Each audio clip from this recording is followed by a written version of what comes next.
Tens of thousands of cars on the road this morning could have dangerous tires. They lead to more than 11,000 accidents a year. About 200 people are killed and thousands injured each year. Jeff Pegues is here with what federal investigators plan to do. Jeff, good morning. Good morning. NTSB investigators are concerned about older tires and how the tread can separate, leading to loss of control, rollover crashes. Another focus for them, recalls, which often fail to get defective tires off the roads. 25-year-old Crystal Cantu was a passenger in a truck last year when its left back tire blew out and the vehicle skidded off a Texas highway.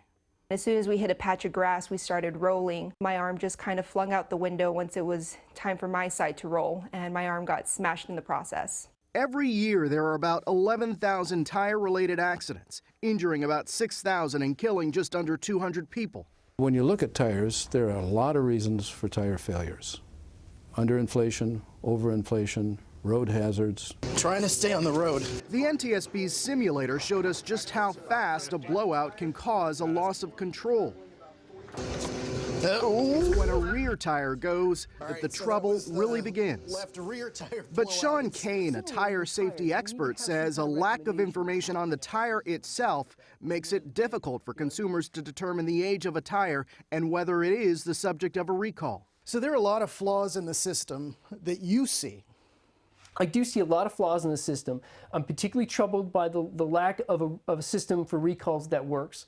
And again, in 2014, when you have the recall remediation rates in the 20% for something as important as tires, you know you've got a problem. Kane believes tire manufacturers bear some of the blame for that. How do you respond to that? Dan Zielinski is with the Rubber Manufacturers Association, which represents tire companies.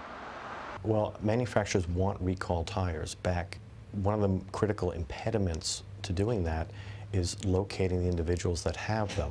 And that's a function of the registration system, which we've identified, and we want to take steps and see steps taken to fix that. Cantu lost most of her right arm in that rollover crash. She says the tire that caused the accident is now the subject of a recall. When it comes to my truck or my tires, I never really looked into that, but it's definitely something I look at more closely now, and it's something that everybody should look more closely at.